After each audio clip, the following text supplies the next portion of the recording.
اب اس میں حضور کی طرف سے حدیث سے سنیے. ایک حدیث ہے، بڑی پیاری حدیث ہے، حضور نے اپنے دور سے لے کر اور قیامت تک 5 ادوار کا ذکر کیا ہے. یہ حدیث جو ہے حضرت نعمان بن بشیر سے ہے رضی اللہ تعالی عنہ، اور مسند احمد بن حنبل میں ہے رحمۃ اللہ علیہ. حضرت نعمان بن بشیر فرماتے حضور نے ارشاد فرمایا تکون النبوۃ فیکم ما شاء اللہ ان تکون. لوگوں دیکھو، نبوت تمہارے مابین رہے گی جب تک اللہ چاہے گا کہ رہے. ثم یرفع اللہ اذا شاء یرفعها، پھر جب اللہ چاہے گا اسے اٹھا لے گا. کیا مطلب؟ میں رہوں گا تمہارے مابین جب تک اللہ چاہے گا، پھر جب اللہ مجھے اپنے پاس بلا لے گا، میری وفات ہو جائے گی تو دور نبوت ختم ہو جائے گا. ثم تکون خلافۃ علی منہاج النبوہ، پھر ایک دور ہوگا خلافت، لیکن نبوت کے نقش قدم پر، بالکل نقش قدم پر، ڈٹو، کاربن کاپی، کوئی فرق نہیں ہوگا، بال برابر بھی. اس کو ہم کہتے ہیں خلافت راشدہ. حدیث میں ہے خلافت علی منہاج النبوہ، فتکون ما شاء اللہ ان تکون، وہ بھی رہے گا جب تک اللہ چاہے گا. ثم یرفع اللہ اذا شاء یرفع، جب اللہ چاہے گا اسے بھی اٹھا لے گا. پھر تیسرا دور آئے گا ثم یکون ملکا عاضا، پھر ایک کاٹ کھانے والی ملوکیت کا دور آئے گا. بادشاہت، ملوکیت، کاٹ کھانے والی، ظالم. یہ دور ملوکیت ہے. بنو امیہ، بنو عباس، یہ خلفاء نہیں تھے، بادشاہ تھے. یہ ملوکیت تھی. واقعہ کربلا کب ہوا؟ انہی کے دور میں ہوا نا. واقعہ ہررا کب ہوا؟ انہی کے دور میں ہوا. 3 دن تک مدینے کو مباح کر دیا گیا فوجیوں پر، لوٹو جس کو چاہو، ریپ کرو جسے چاہو، مدینہ. یہ ہماری تاریخ کے واقعات ہیں. پھر سینکڑوں تابعین کو شہید کیا حجاج بن یوسف نے. یہ ہماری تاریخ ہے کہ نہیں؟ حضور خبر دے رہے ہیں ملکن عاضا، کاٹنے والی، کٹکھنی ملوکیت کا دور آئے گا. فرمایا یہ بھی رہے گا جب تک اللہ چاہے گا، پھر اللہ جب چاہے گا یہ دور بھی ختم ہو جائے گا. ثم تکون ملکن جبریا، پھر ایک اور بادشاہت ہوگی جس میں غلامی ہوگی. کیا مطلب؟ یہ پہلی ملوکیت مسلمانوں کی تو تھی، کلمہ گو تو تھے، جھوٹے تھے یا سچے تھے، کلمہ گو تو تھے.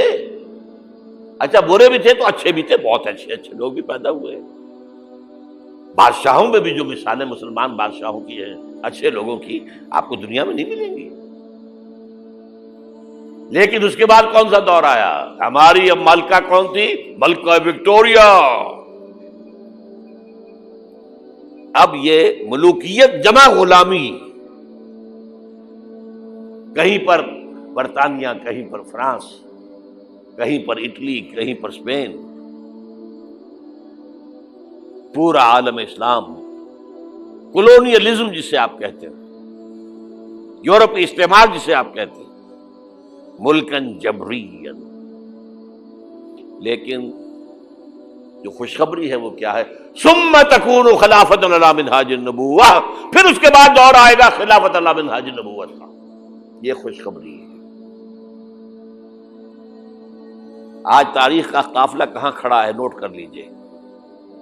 وہ ملکن جبرین براہ راست ختم ہو چکی ہے. انگریز گیا، فرانسیسی گئے، ولندیزی گئے، ڈچ گئے، اسپینیئرز گئے، اطالوی گئے، سب گئے. عالم اسلام آزاد ہو گیا نا. لیکن بائی پراکسی انہی کی حکومت جاری ہے ابھی. انہی کے ذہنی غلام، انہی کے تہذیبی شاگرد، انہی کے غلام، انہی کے ایجنٹ آج پورے عالم اسلام پر حکمران. صرف یہ کہ پہلے وہ براہ راست حکومت کر رہے تھے، اب بائی پراکسی کر رہے ہیں۔ اپنے دور میں تعلیم دے کر ایسے لوگ پیدا کر گئے جن کی چمڑیاں تو کالی رہ گئیں، اندر سے یورپین ہو گئے۔ اور بیکاروں نے یہی کہا تھا، ہم جو نظام تعلیم یہاں بنا رہے ہیں اس کے نتیجے میں ہندوستان کے لوگوں کی چمڑی کی رنگت تو نہیں بدلے گی لیکن اندر سے وہ بالکل بدل جائے۔ انہی کے غلام ہیں، انہی کی تہذیب، انہی کی عریانی، انہی کی بے حیائی، انہی کی بے شرمی۔ یہ دور انٹرم پیریڈ ہے، چوتھا دور ختم ہوا ہے، پانچواں آیا نہیں ہے، لیکن پانچواں زیادہ دور نہیں ہے، یہ دور آئے گا۔ پہلی بات تو یہ کہ آئے گا، اس میں میں نے قرآن سے بھی ثابت کر دیا، حدیث سے بھی ثابت کر دیا۔ اس میں جو شک کرے میرے نزدیک اس کے ایمان میں شک ہے۔ اچھا، اب جب آئے گا تو کس شان سے آئے گا؟ اب جب آئے گا گلوبل ہوگا۔ ویسے بھی اب دنیا گلوبلائز ہو چکی ہے۔ آج تو آپ کہتے ہیں دنیا کیا ہے؟ It's a global village. اب جو نظام بھی یہاں ہوگا گلوبل ہوگا۔ اب اس میں دو حدیثیں آپ سن لیجئے۔ اب جب خلافت اللہ منہاج النبوت آئے گی تو وہ کسی ایک علاقے کے اندر محدود نہیں ہوگی۔ حضرت ثوبان رضی اللہ تعالیٰ عنہ حضور کے ایک غلام تھے جنہیں آپ نے آزاد کر دیا تھا، انہیں عربی میں کہتے ہیں مولا، ان ثوبان مولا رسول اللہ صلی اللہ علیہ وسلم، ان ثوبان مولا رسول اللہ صلی اللہ علیہ وسلم۔ قال، حضور نے فرمایا صلی اللہ علیہ وسلم، قال النبی صلی اللہ علیہ وسلم، ان اللہ زوالی الارض، اللہ نے میرے لیے ساری زمین کو لپیٹ دیا، فرأیت مشارقہا و مغاربہا، میں نے سارے مشرق دیکھ لیے، سارے مغرب دیکھ لیے۔ اب اس کو نہ سوچیے کیسے دیکھ لیے ہوں گے، زمین تو گول ہے، لپٹی کیسے ہوگی؟ یہ معاملہ اللہ کا، اس کے رسول کے معاملے میں۔ اللہ اپنے رسولوں کو جو مشاہدات کراتا ہے وہ ہماری سمجھ سے بالاتر ہے۔ ہمیں شب معراج کی سمجھ کیسے آئے گی؟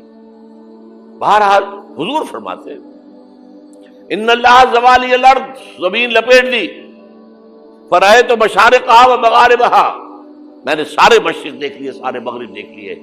وَإِنَّ أُمَّتِي سَيَبْلُغُ مُلْكُهَا مَا زُوِّئَ لِي مِنْهَا، سنو، میری امت کی حکومت ان تمام علاقوں پر قائم ہوگی جو مجھے زمین کو لپیٹ کر دکھا دیے گئے۔ کوئی شک ہے؟ اگر شک ہو تو اپنے ایمان کی خیر بنائیے۔ یہ روایت صحیح مسلم کی ہے، صحیحین کی روایت جو ہے وہ تو سب سے ٹاپ۔ دوسری حدیث مقداد ابن الاسود رضی اللہ تعالیٰ عنہ، وہ فرماتے ہیں کہ حضور نے فرمایا لا يبقى على ظهر الارض بيت وبر ولا بدر الا ادخله الله كلمة الاسلام، اس زمین پر نہ کوئی گھر بچے گا اینٹ گارے کا بنا ہوا، نہ کوئی خیمہ ہوگا جو بالوں کے کمبلوں سے بنا ہوا ہو، مگر یہ کہ اس میں اللہ کلمہ اسلام کو داخل کر کے رہے گا۔ بعز عزیز او ذل ذلیل، یا تو کسی باعزت کے اعزاز کے ساتھ، وہ ایمان خود قبول کرے گا، اسلام اس کے اندر داخل ہوگا، اس کا بھی اعزاز ہوگا۔ وَلِلَّهِ الْعِزَّةُ وَلِرَسُولِهِ وَلِلْمُؤْمِنِينَ وَلَكِنَّ الْمُنَافِقِينَ لَا يَعْلَمُونَ۔ اور جو نہیں اسلام قبول کرے گا اسے نیچے ہو کر رہنا پڑے گا، یؤتُوا الجزیۃ عن یدٍ وَهُمْ صاغرون، انہیں اسلام کی سپریمیسی قبول کرنی پڑے گی۔ کوئی گھر نہیں بچے گا جس میں کہ اللہ کا کلمہ داخل نہ ہوگا۔ حضرت مقداد کہتے ہیں پھر میں نے اپنے دل میں کہا وَيَكُونُ الدِّينُ كُلُّهُ لِلَّهِ، یہ جو سورہ انفال میں الفاظ آئے ہیں، دین کل کا کل اللہ کے لیے ہو جائے تب تو یہ ہو جائے گا۔ تو اس خوشخبری کو سامنے رکھیے۔ حضور کا مقصد بعثت غلبہ دین، بھیجا گیا پوری نوع انسانی کے لیے۔ تکمیل اس وقت ہوگی جب پورے عالم انسانیت پر دین کا غلبہ ہو جائے، جیسے 1400 برس قبل عرب میں ہو گیا تھا، اور یہ ہو کر رہے گا۔ اس کی خبر 5 ادوار کے اعتبار سے حضور نے دے دی، اس کے گلوبل ہونے کی، حضور نے دو حدیثیں میں نے آپ کے سامنے رکھ دی، ہمیشہ کی وقت وقت فرصت ہے، کہاں کام ابھی باقی ہے، اور کیا ہو سکتا ہے کہ دنیا ختم ہو جائے اور حضور کی بعثت کا مقصد مکمل نہ ہو؟ ناممکن۔